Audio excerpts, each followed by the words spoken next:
Alrighty, I think we're set here.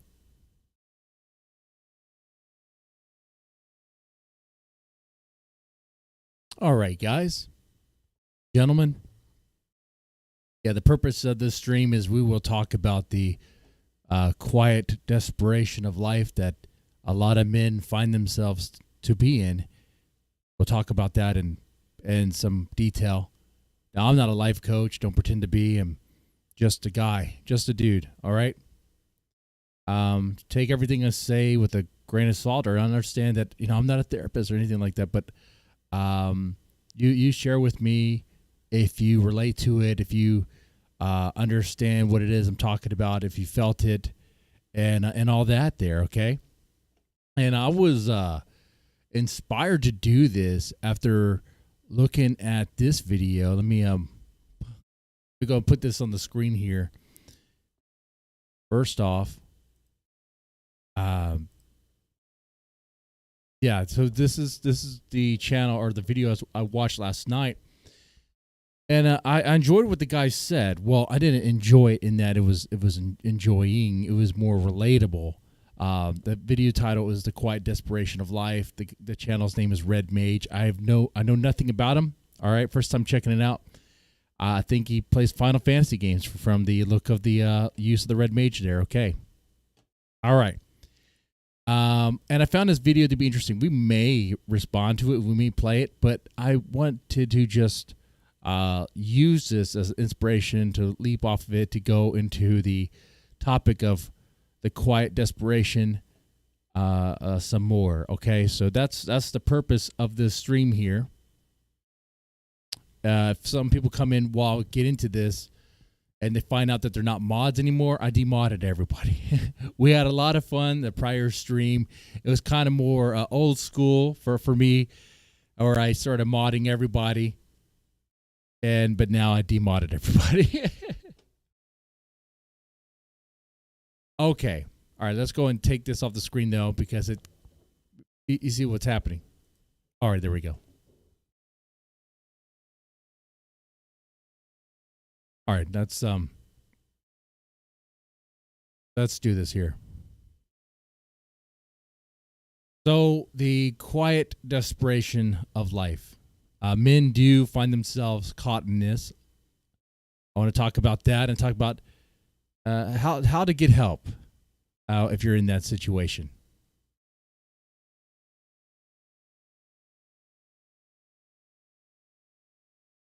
So we'll get started on this right here.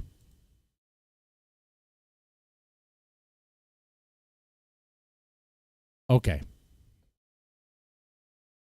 So first off, you may have noticed that many men seem to bear their struggles silently. And it's like, why is that? Well,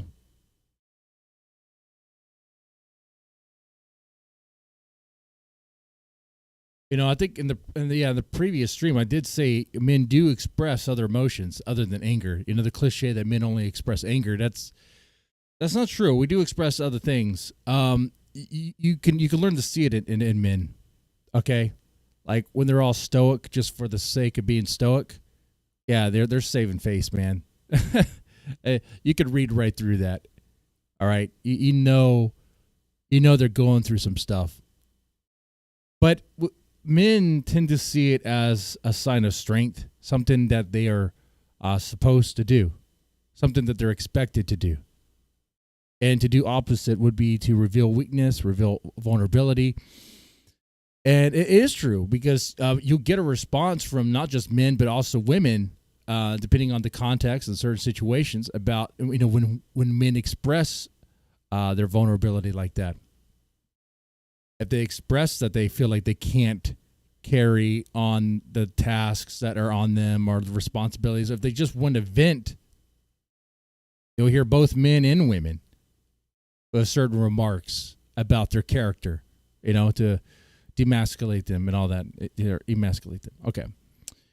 But there's a term for this feeling of constant unspoken tension, and it's quiet desperation. I believe coined by Henry David Thoreau. That term there, it describes the condition where people carry invisible burdens there, enduring a silent suffering that often goes unnoticed. But like I said, you can spot it. And you could try to get them to open up, but that's tricky, man. All right, we'll get into that in a little bit later, okay? But this quiet desperation is particularly prevalent, I would say, among men due to social pressures, societal pressures, and the long-standing notion that men should be strong and stoic. And men are expected to be strong and stoic. You try to be anything other, the women will say they want a sensitive man. Go try to be sensitive with your woman. You might like it for a little bit, but depending on the moment, you might say you're being a bit of a wussy. Actually, she'll say another word that starts with a P, but we're trying to be family friendly here, okay? All right. So what exactly does this mean for men? Well, and how can they find relief from it? And well, let's get into this here. So quiet desperation is not a new concept. Like I said before, Henry David Thoreau used it to describe people living lives of unfulfilled potential. Even back then in his day, people were living unfulfilled lives. People are living unfulfilled lives now. So look at that. Not a whole lot has changed there. I guess the quantity of it, I suppose.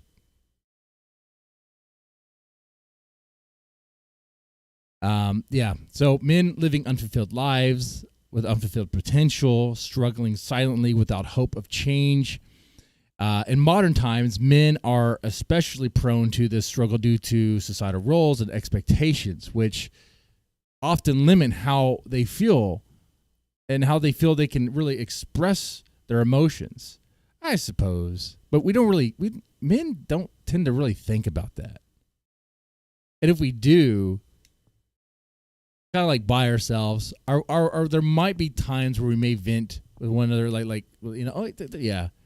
yeah. But it's that's some good streaky, man. All right. This quiet suffering can lead to an intense inner conflict that affects every aspect of life, from relationships to career. It could be quite devastating. And the signs of quiet desperation in men, well, I mean, you could see emotional withdrawal. Open up the lines. Open up the lines. Yeah, open up the lines for expression, right? Is that what you mean? They're enslaved something with an E. Yeah. We got 6 people watching.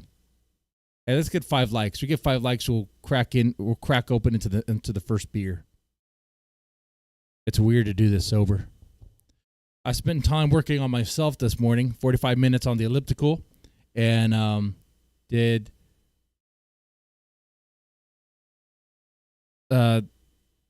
just did the weights. I mean, I do a reps of 10, and I do 3 sets of that. That's the lingo, right? I don't know. I'm not a gym bro. I go there to work myself every Sunday, and I'll work out. I do some cardio. I lift some weights. I'm not doing it to impress anybody. I don't care about that. I do it for me, for my body, because I smoke and I drink, and I am just destroying myself. So I need to balance it out, and I need to be here because my kids need me. And I word it that way. Actually, what I should say is I want to be here for my kids. I want to be there to help them. And also my wife needs me too. That's true too. My wife and my kids need me.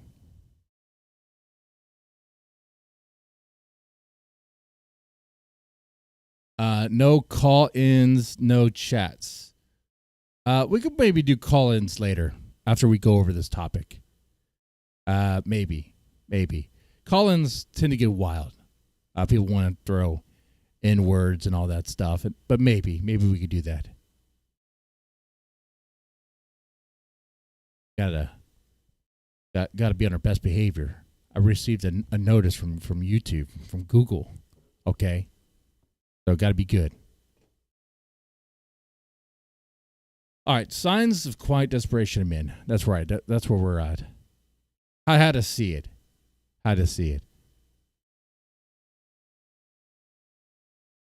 Well, emotional withdrawal, for sure.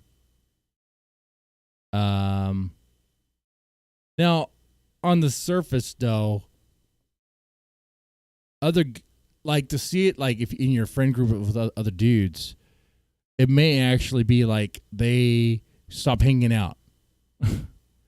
They stop hanging out, or they don't hang out as frequent. It might be that. Or that could also be something that has nothing really to do with an internal struggle, and maybe something like a project that they're working on or something else.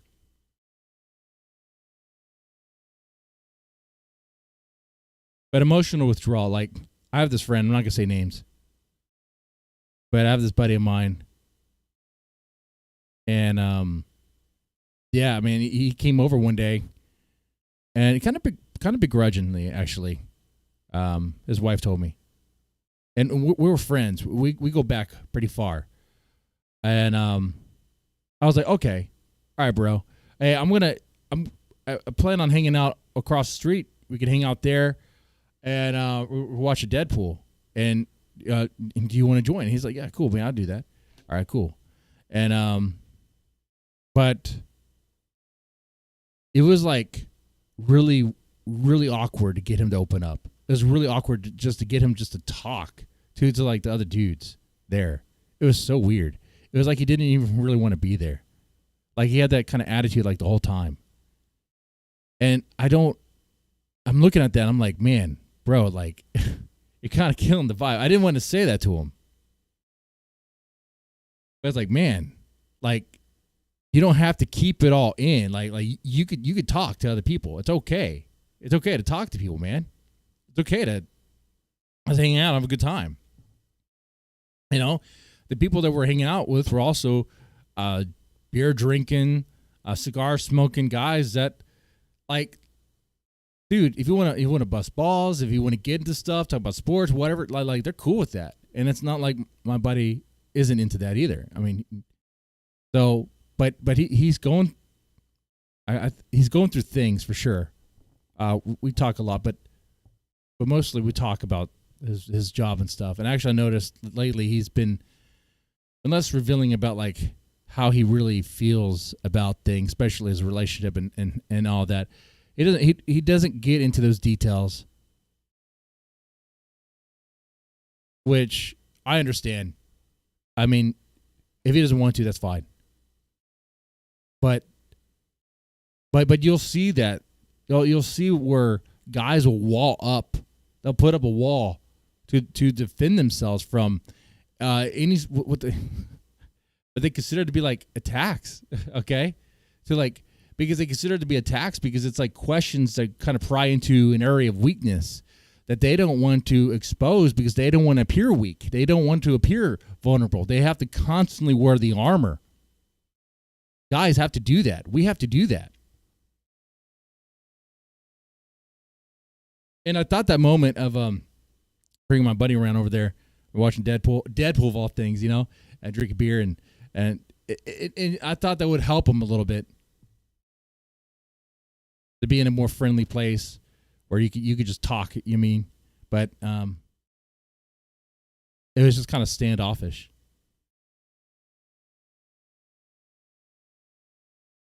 Oh no, I'm still on the no FAP.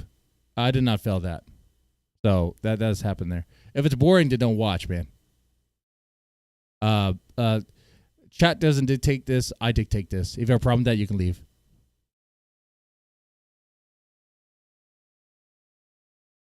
I mean, an entitled guy like that, enslaved, irritant. I'm gonna call him irritant because he's kind of irritating me right now.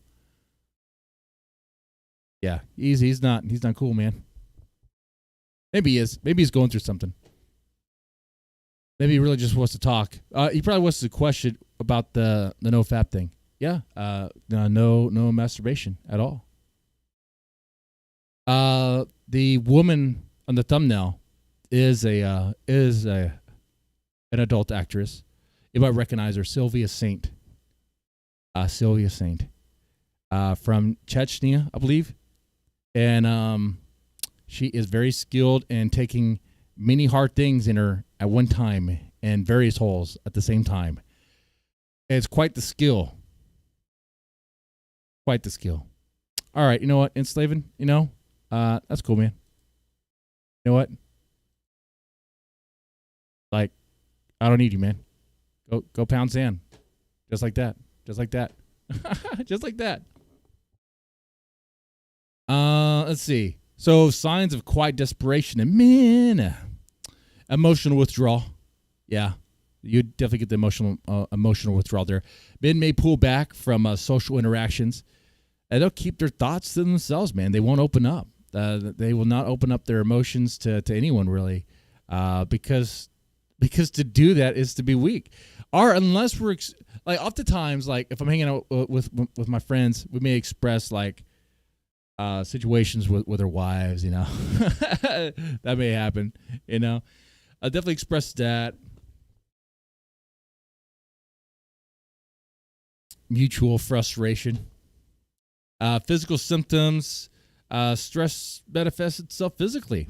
So like if you see them acted as if men are constantly in that quiet desperation, like you're gonna see that physically.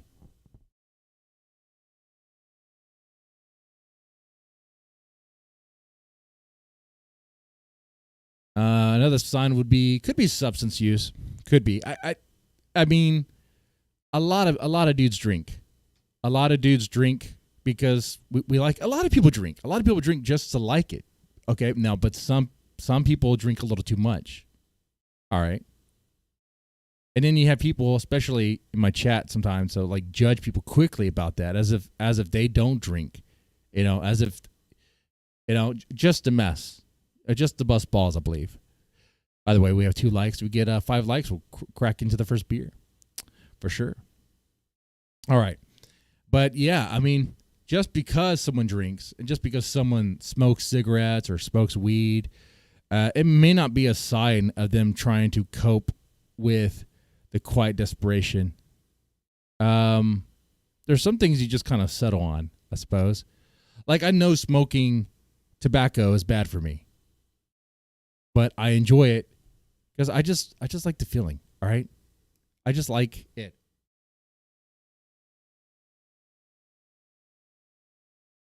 But I don't do it around the kids. And I started going to the gym to kind of, I guess, battle some of the bad things of it, the costs of smoking there.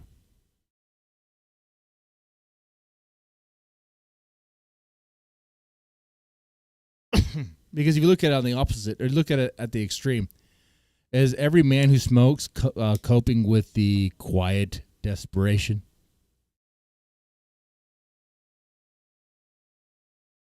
No, that doesn't make any sense. That doesn't make any sense there. The biggest sign, I think, would be the emotional withdrawal. The emotional withdrawal, which a big thing here. Okay, if you're with a buddy that's normally very talkative, and he just does not say anything, he's been quiet. I mean, that's a big change there. Like a personality shift like that is a red flag for me. The physical symptoms, yeah, maybe, but we're not really judging that so much. I'm not really looking for that. I don't know what sort of relationship you have with your fellow men, with your fellow dudes, but I don't go check and see if they have headaches or fatigue or muscle tension. I'm not looking for that. Emotional withdrawal, you could see that in you can see that with your friend group. You can see that if they're like more, much more distant in conversation. definitely much more reluctant to share things. There might be something going on there. Maybe they're going through something. Maybe they're definitely trying to hide something. What that is, it could be something simple, like maybe they don't want to get into and reveal their drama because they feel like they should be the one in control of it. They should be the one handling it. Oh, look, we got 5. We got 5. All right.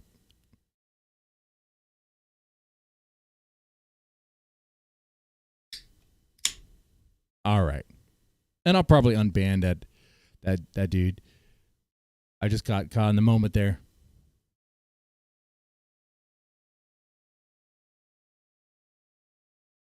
Because I think another important thing, not related to this, but something else to think about while in the shower was the whole idea of forgiveness. The whole idea of like doing better, trying to be a better Christian, and forgiving those, forgiving people. And yeah. Anyway. So yeah, I think the biggest sign there would be emotional withdrawal, and I think you would see that as like just being much more withdrawn socially. Now, if the dude was already very quiet, then he might have been going through something already. Okay, you might need to get him to open up somehow. Well, you don't need to, but you can. Because we'll get into that in a little bit. Like what to do if you see another man exhibit these signs and seem to be much more distant and seem to be going through something quite heavy, seem to be in that quiet desperation there. Let's get into the causes. Let's get into the causes of quiet desperation in men. This could get kind of hairy.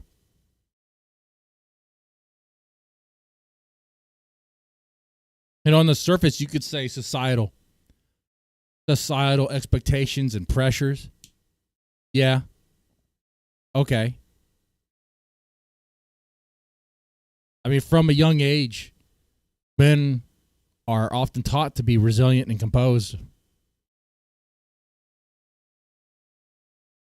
There is the stigma of like, you don't cry. You'll hear that from your mom. You hear that from your dad. Your mom might say, oh, he could cry sometimes. But then there'll be those times where your mom is like, don't cry. There's a time and place. Men are expected to be strong. Even by those liberals that say, no, men can cry and express weakness. No. Men are expected to be strong. That's it. There is no other expectation. There's platitudes, but they don't mean anything. Those are checks that don't cash. Okay. And the pressure's on. It's something that is reinforced by other men. If men reveal themselves to be weak and vulnerable, they're called a wussy. They're called, they're called all sorts of words. I'm trying to be family friendly here,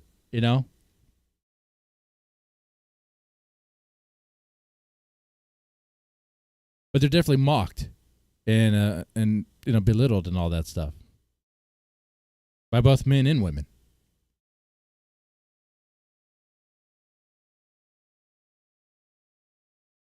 You're a man and you're struggling at work.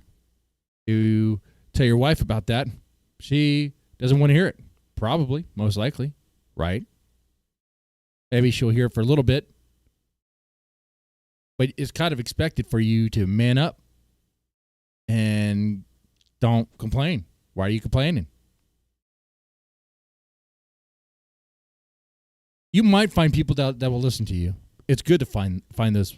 If you have those individuals in your life, you have those people in your life, that's good. There are people out there that seem to operate just in extremes and like stereotypical ways. The term NPC, that could probably apply to them. But if you do have someone in your life who is understanding and willing to listen to you and to actually share, then what I said about societal expectations and pressure doesn't really apply to them. They are an exception to the rule. They are one of a kind. That should be your wife or that should be someone very important in your life, because that person is important to you, I'm sure. But another common cause of quiet desperation in men is work and finance, financial stress. Work. Let's talk about work for a little bit. When men greet other men, what do you when you meet another man for the first time? You do what? You shake hands? Yeah? You exchange names? And the conversation is most likely going to go into, what do you do? What do you do for work? There's a lot of pride in that. There's something to that that's very important to men. Men are associated to work. They're expected to be working. And what you say in that conversation matters, doesn't it? It matters because it's like the other guy is going to judge you, perceive you in a certain way based on what you say. He may say he doesn't. You may say you don't care. But the reality is that is happening. It's happening when women talk to you. It's happening when men talk to you. I don't know what the magical third gender is, but don't worry about that.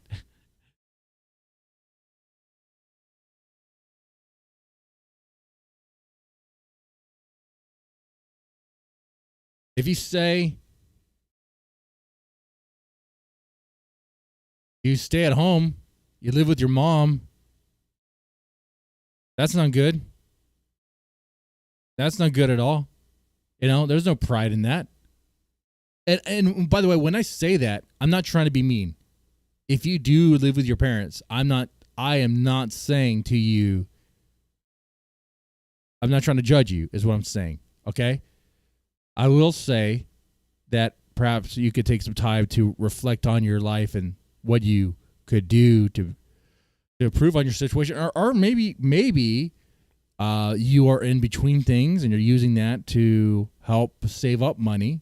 A rebuilding year for yourself. I get that. I get that.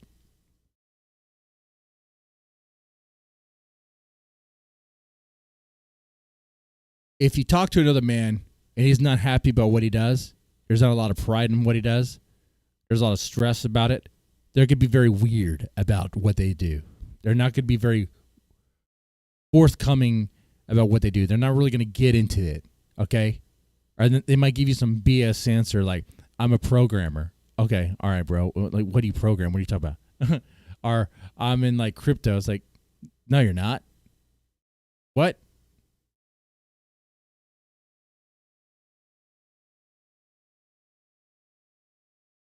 No, but you could sniff that out. You could sniff it when another man is giving you some BS there.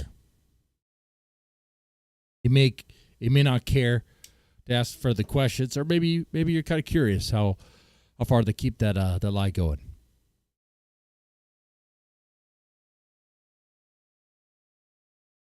Financial stress. Yeah. Oh, that could definitely cause the quiet desperation in men. You know? You don't want to reveal your hand. You don't want to reveal how much you have. You don't want to reveal how much you make, unless you make a lot.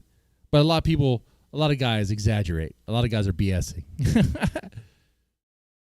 All right. Let's see. Relationship changes. That could also cause quiet desperation in men. Relationship strain, man. Breakups, divorces, lack of prospects, lack of communication with those prospects or with the people in your life. Maybe you're the black sheep of the family and they exiled you and they don't want anything to do with you. Well, that sucks for you. I don't know what to tell you. I would have questions like, okay, what happened? Maybe you have so many insecurities that it's like you're afraid to just talk and reveal and just develop relationships with people, like friendships even, because like you're afraid of being judged and all that. Well, for that, like I get you, but you're gonna have to try. Like, what's the worst thing that's gonna happen? People laugh at you. Well, I mean, you got to start talking. Or you're just gonna be alone. In those situations, kind of piss or get off the pot there, or shit or get off the pot. Okay. I mean, I could be as reasonable and empathetic about that as I can, but it's either do or don't, That's what I'd say in those situations there. And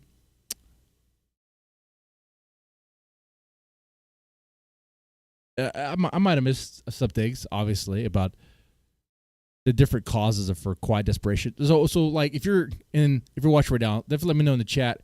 There's some other things that can lead to the quiet desperation in men. Talk about societal expectations and pressures, work and financial stress, relationship changes. Some might get more specific and say women. All right, maybe. Some might say, I guess, government-related stuff, economic-related things. I guess, sure. Maybe maybe you're a Dallas Cowboys fan. I don't know, man. But the role of mental health stigma, we can look into this here, related to the quiet desperation of men. I mean, despite growing awareness, many men still hesitate to discuss their mental health issues due to stigma, and it's true. We are expected to be able to figure it out on our own. And as a guy, the way I look at therapy, it's like, well, I'm just gonna do a bunch of talking. All right, they're gonna be nice about it, and it might help, but like, I could just talk to my friends, or I could just sit with my thoughts, drink my beer, and eventually figure this out. But yet the guys, and even like Express, even I do that sometimes. But we do that, right? A lot of us do that, where we don't need professional help. We don't need to talk to someone. We don't need to pay to talk to someone. If I want to pay money to talk to someone, I want something a little extra on the side. So instead of a therapist, maybe I go down to Beltway 8 and I find me some strange. No.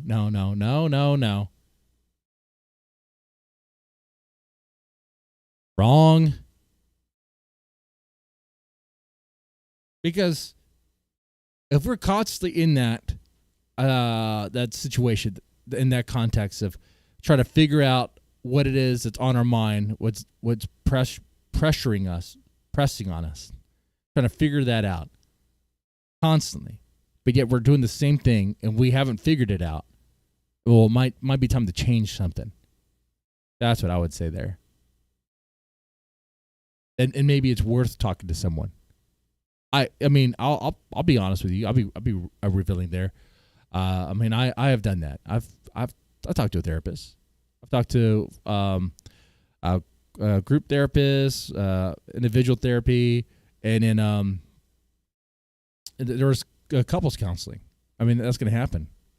Look, man, there's not a perfect marriage out there.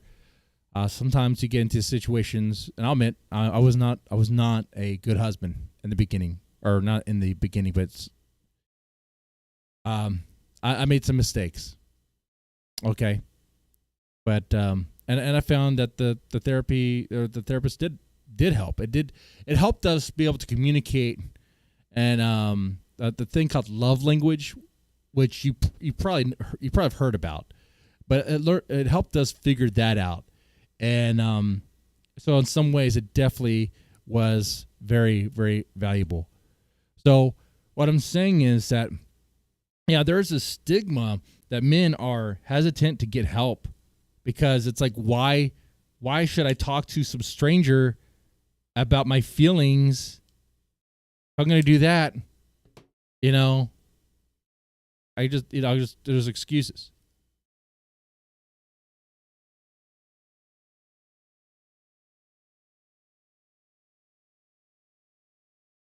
There's all sorts of excuses there.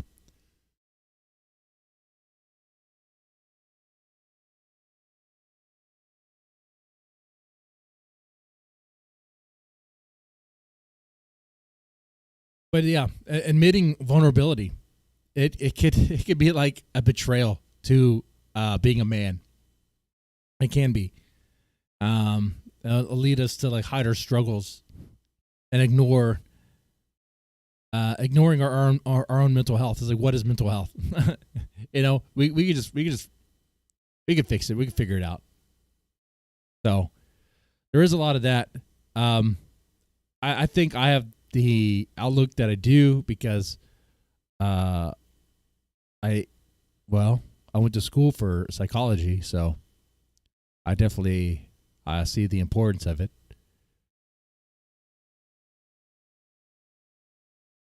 We could get into the social impact or how about psychological impact? Let's do that. Suppressing emotions.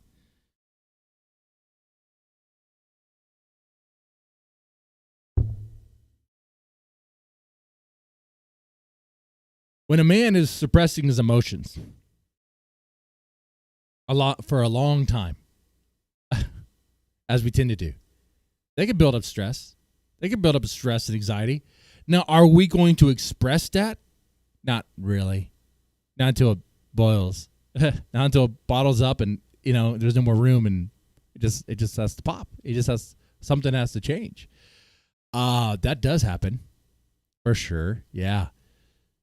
Emotional repression will make it harder for men to communicate needs and desires, which could result in a feeling of isolation and deep-seated frustration that fuels the desperation.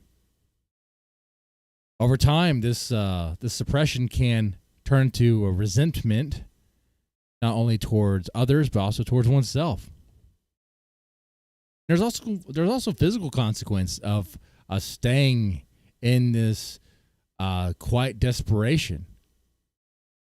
Physically, the stress takes a toll on the body. Men who experience quiet desperation may have higher risks of cardiovascular disease, insomnia, maybe they're not sleeping right. Maybe they sleep too much. Maybe they're too lazy and they're like afraid. Maybe there's no need to get out of the bed.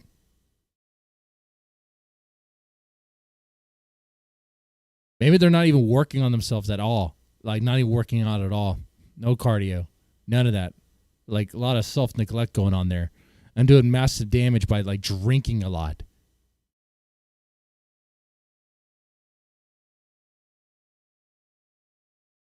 It could be that. And this quiet desperation that men often exhibit can also take effect on their relationships. Like if you start getting more withdrawn and closed off, if you have shifted emotionally to the point to where it seems to be like a personality change, like that could have a huge impact with your relationship with your family members, friends, and romantic partners. So this is very real. This is a real thing here, and I think now this is a good time to take a look at the video that inspired me to get into this topic here. Okay, we can do this here. Let me put this on the screen, and then after this, I may take a couple callers. Well, I have to make sure my Discord audio is right. I might take a couple callers on the topic. Okay? So there we go. Let's go ahead and put this on the screen here.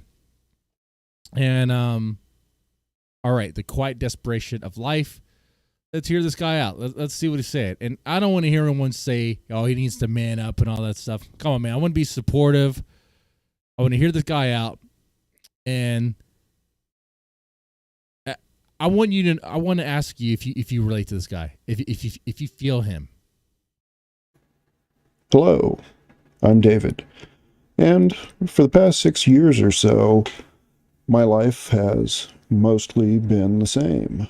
I start my day the same way. First off, his voice kind of reminds me of. Wait. Dave Ramsey? Dave Ramsey. The finance guy. The guy that teaches you how to budget, how to save your money. Have an emergency fund and stuff like that. I shower, I get dressed, I make tea, Earl Grey, hot. I grab a... Well, you shower and you make tea. That's more than some people do. Some people just bask in their filth. But I'm gonna listen to him and give my commentary at the end. Prepared lunch to take to work that I had made the night before. I grab my bag and I leave for work. I try and do everything possible I can to stage things the night before so there's no guesswork or looking for stuff when it's time to leave. I stage all of my bag and my clothes and my food and drink, and it's all just ready to go the next day.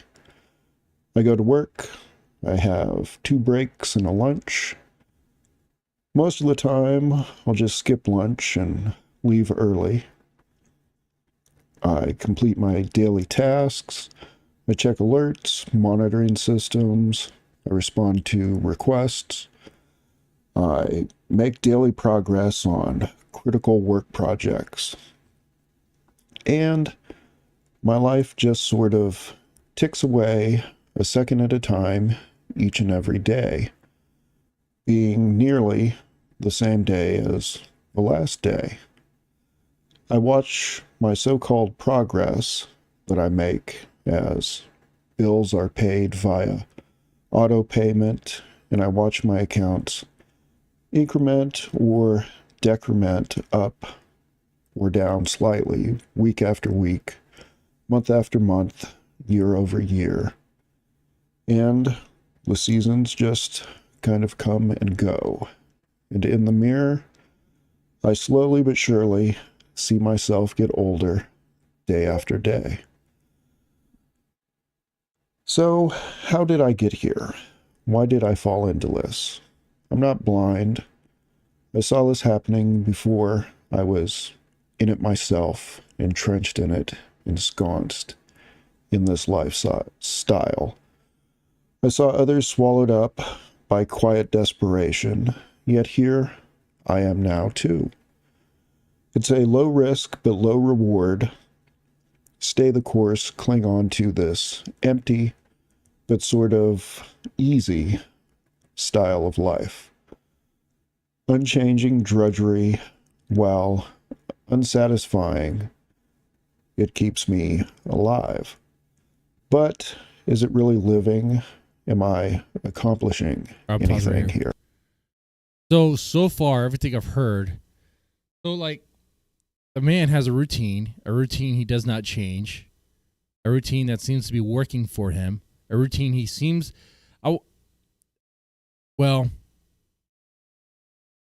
he's expressing that he does not like it, but yet I would ask him, if he were to change that routine just slightly, if he didn't organize things to be ready the night before, would it throw him off? Would he like that? And I'm guessing, I would guess that the answer would be that he would not like that.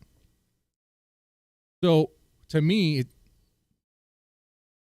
from what I'm hearing here, it is important to him to be organized, to have structure in his life, to have it be sort of predictable there, to have that routine.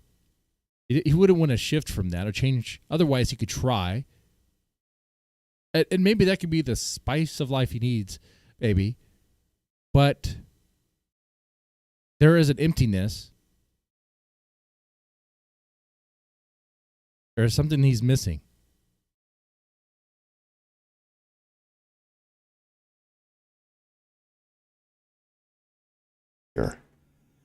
Do you ever feel trapped and stuck in life despite your efforts to attain some kind of freedom from the systems of the world in which we are all born? Are you there yet? If so, how did you get there? Do you think you're ever going to get there someday? I personally used to have a plan, and I thought by 45 or so, I would at least be semi-retired. But for me, that has all kind of blown up, and now I am simply adrift in life. Oh, wow. I'll pause it right here. Okay, that feeling is so real. I could relate to that. That sense of just kind of drifting on. That sense of having no real goal, being aimless. You know, there used to be a plan, or many plans. You could relate to that, I'm sure. I think we could all relate to that to some way, to some degree. Are you happy with where you are? Is that where you wanted to be? But at the same time, I'd ask you, are there things that you are proud that you had accomplished? Like little things, milestones. And you might be like, okay, well, we're looking at little accomplishments now, are we? Yeah, we kind of are, okay? Sometimes you need to look at that and remind yourself that, you know, while maybe you missed a target, maybe you missed the goal on the big thing, maybe you are kind of drifting on aimlessly. There might be some things that you do that might be minor that give you fulfillment. And if not, then I would ask you, then why do you do the things that you do? It's giving you some sort of fulfillment. You may say you don't like the things that it does, but yet you still buy the things, or you still, you know, engaging in those hobbies and all that stuff. So there's something to that. Let's explore that for a little bit. You know, what's going on with that?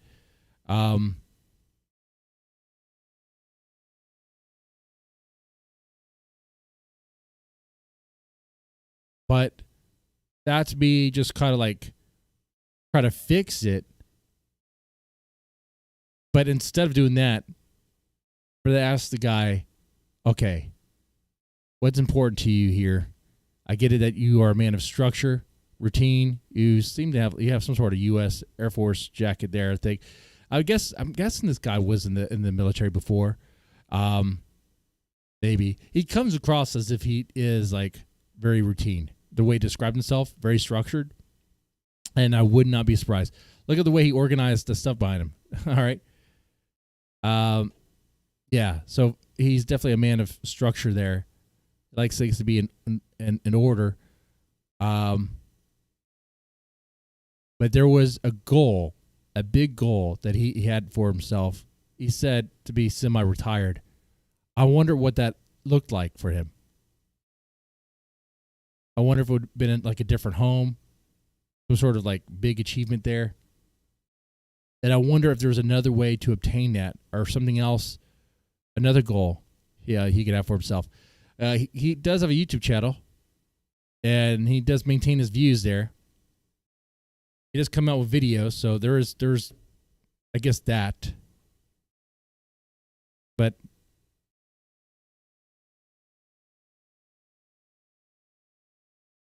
let me let him continue.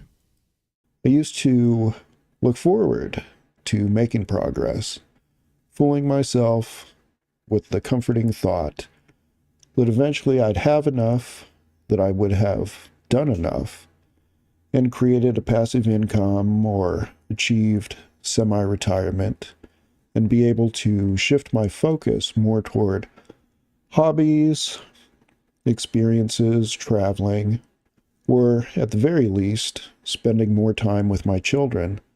Okay, he has kids, okay. As they grow up. That all now, as I inch closer to 45 and eventually 50, just feels like a hope and dream that will likely never materialize. Now, I would ask him, okay, so spending time with your children is important to you. And there's something to that you want to do more of that. And I want to ask, like, how much time do you spend with them now? And could you find more time to spend with them? I mean, could you find the time elsewhere? Yeah, it sounded like he wanted to be able to not work as much, not work at the job that's unfulfilling for him.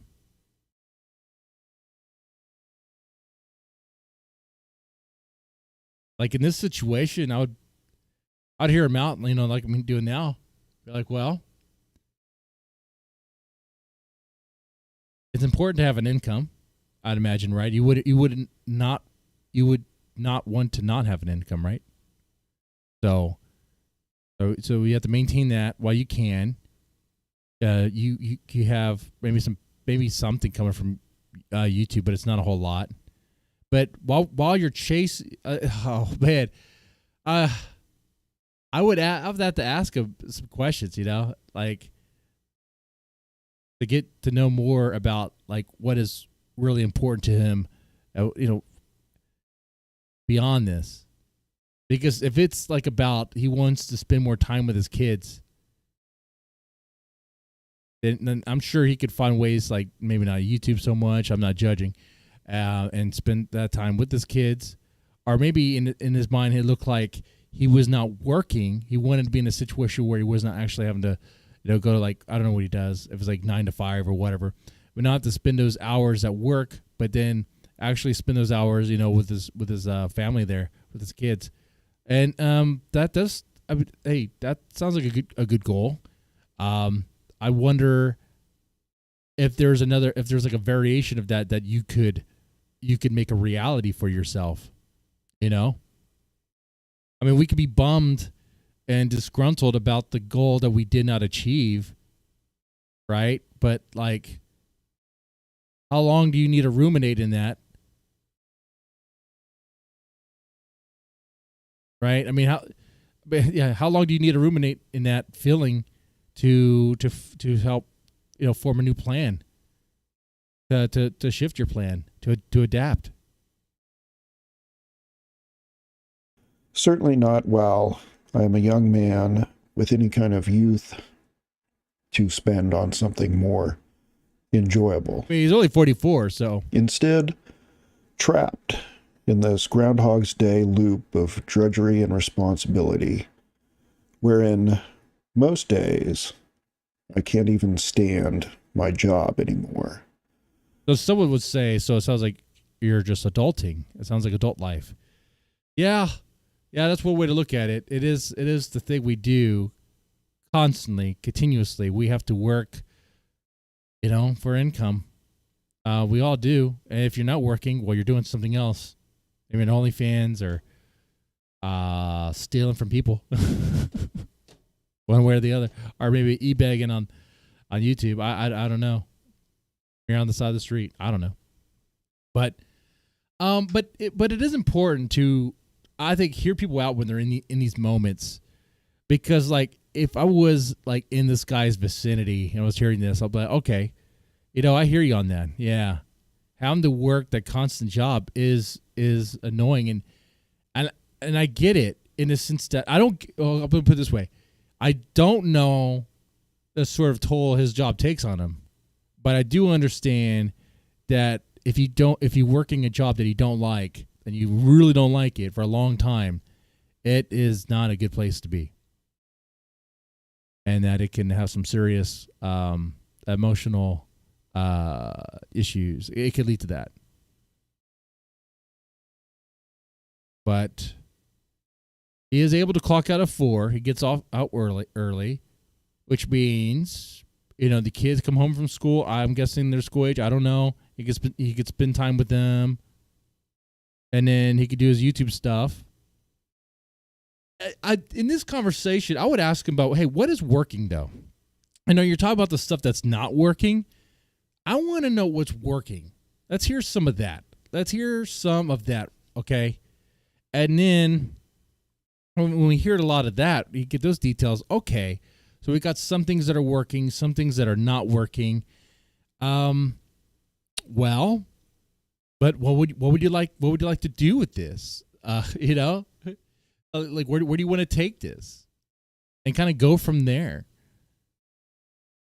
But that's my look at that.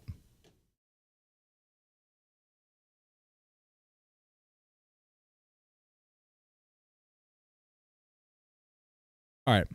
Now, like I said, I'll open up for a couple callers. I could do that.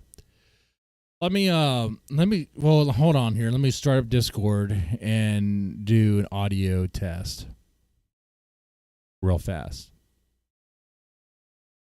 I use a software mixer called Voice Meter Banana.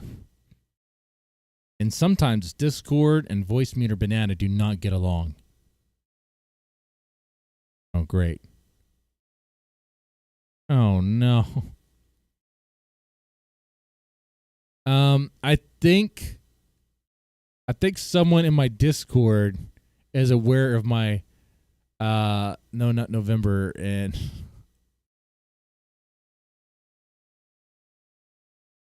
no, I'm just messing.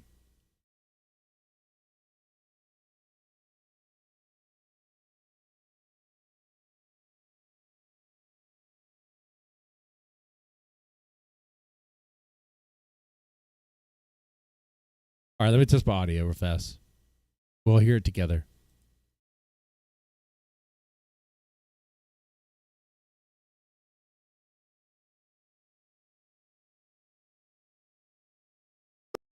Testing. Test. One, two, three. All right. That's working. All righty. All right, so let me do general.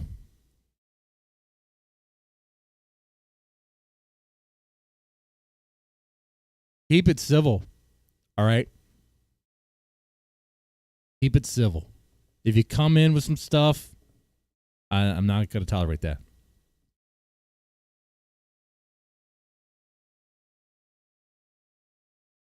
Say keep it related to the topic there. Quiet desperation in men.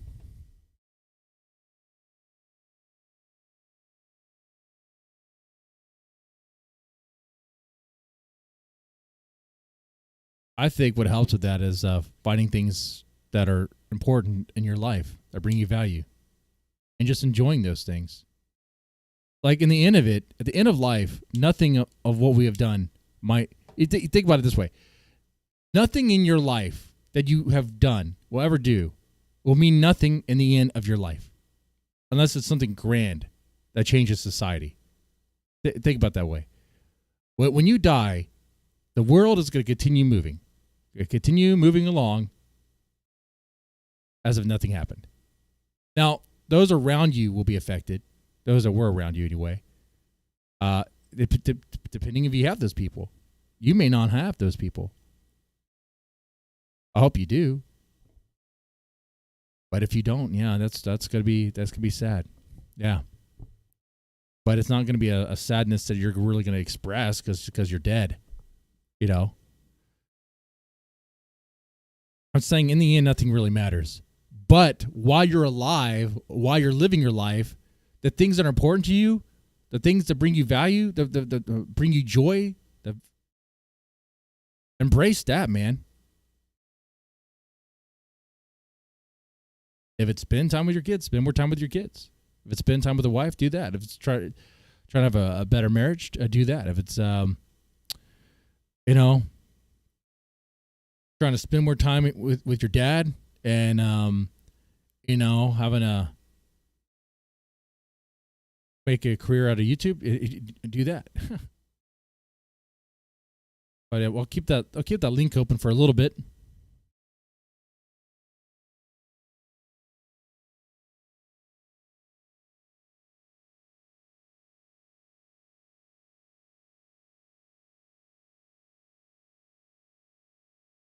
You can click it or you can not. It's up to you.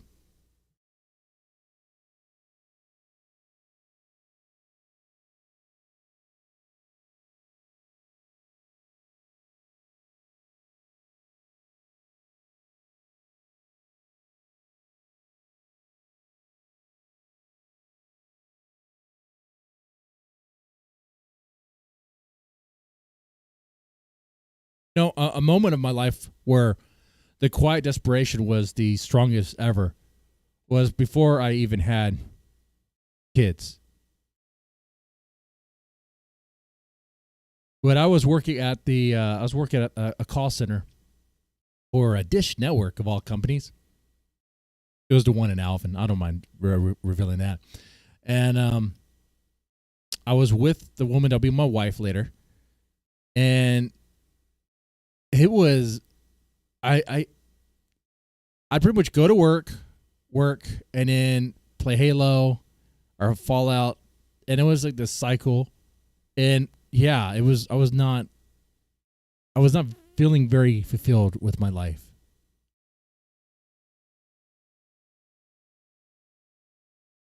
Around that time, I was dabbling in writing. I'd write short stories and things like that. I would find myself in a state of depression. Let me take off these shades. I'm not being hyperbolic here. Like in that point in my life, I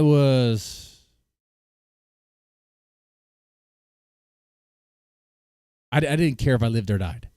I didn't care if I died.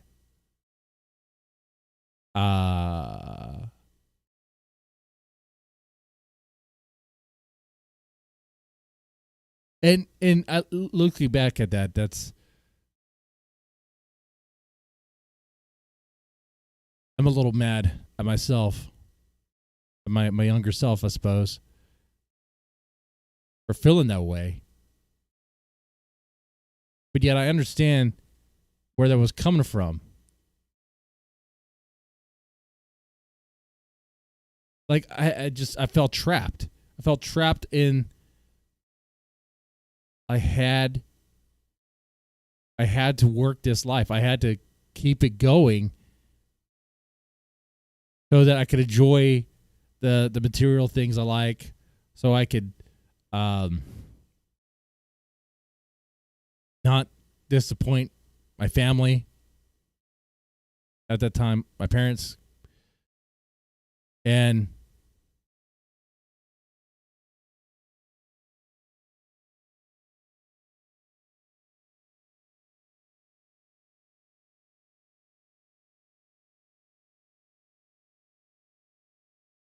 but what helped me there, it was a matter of perspective.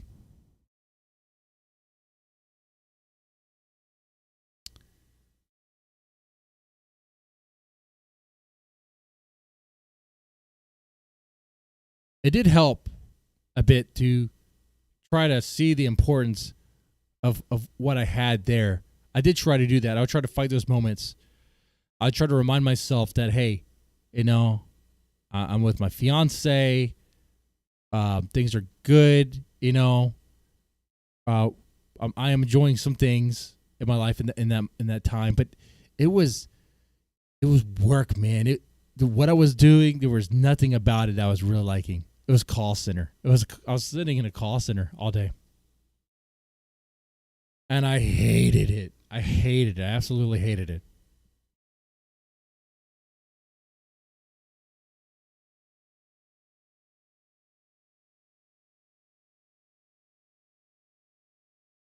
And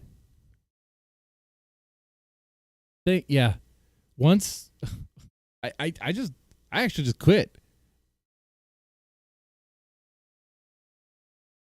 It was one of those moments where it's like, how am I going to pay my bills and all this stuff? It's like, I applied for this place. I can't say the name. I don't think it could say the name illegally. At a psychiatric place. Applied there. And then I was full time in school. Definitely took on a lot of loans. But around then, that's when it shifted a bit, and I could kind of focus on things that I enjoyed more and were more fulfilling for me. And then later, my life shifted where it was like about family, because I had my first kid around that time, and that was the big changer for me. That was when it all changed for me. instead of reapplying for the master's program and to be a psychologist, which that was the original plan. I did not plan on being a mental health tech to have to restrain and seclude psychotic individuals and have to deal with their crap, literally sometimes crap. That was not the plan.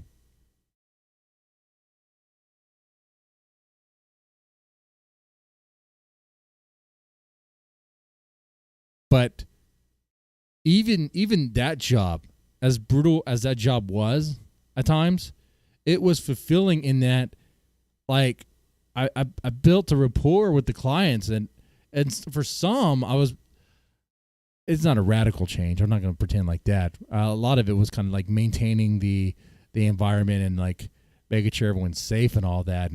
But for some, it was nice. For some others, it was not. And others, you kind of learned from mistakes, like, okay, what you could do better next time.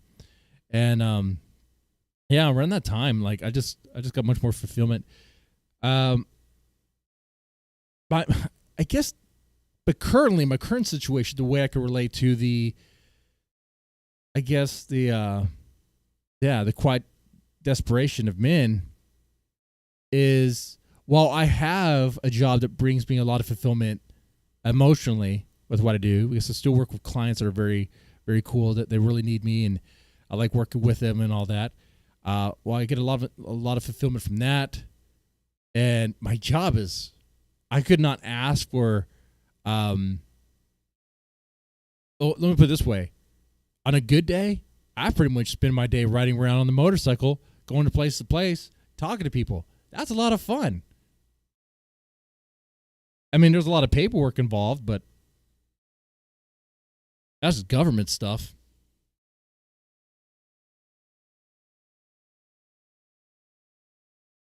I could deal with that. I'm okay with that. But so while that brings me fulfillment, the area that I have the, I guess, quiet desperation is the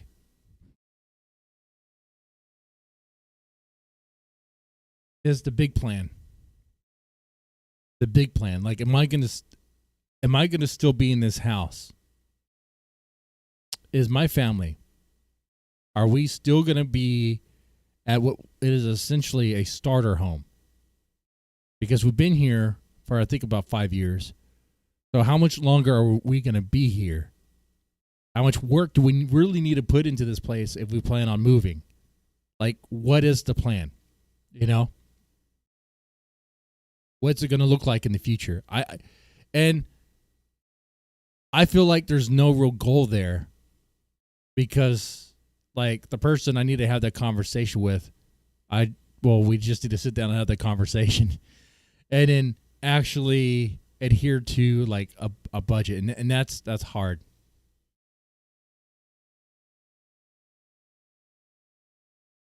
That's a struggle for real.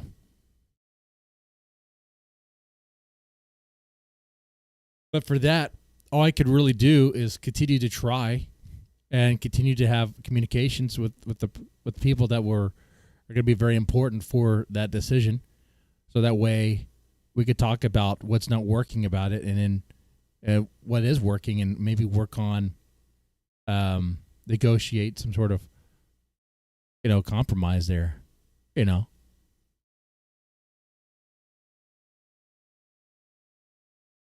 All right. Well, that line was open for a while.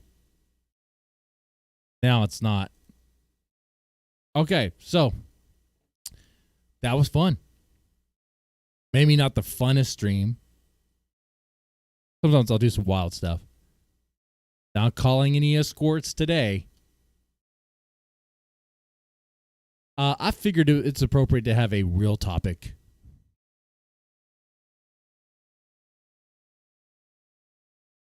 So there we go.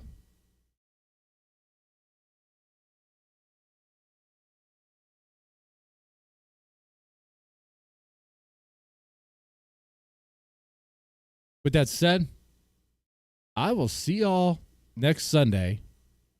Y'all take it easy and have a good one.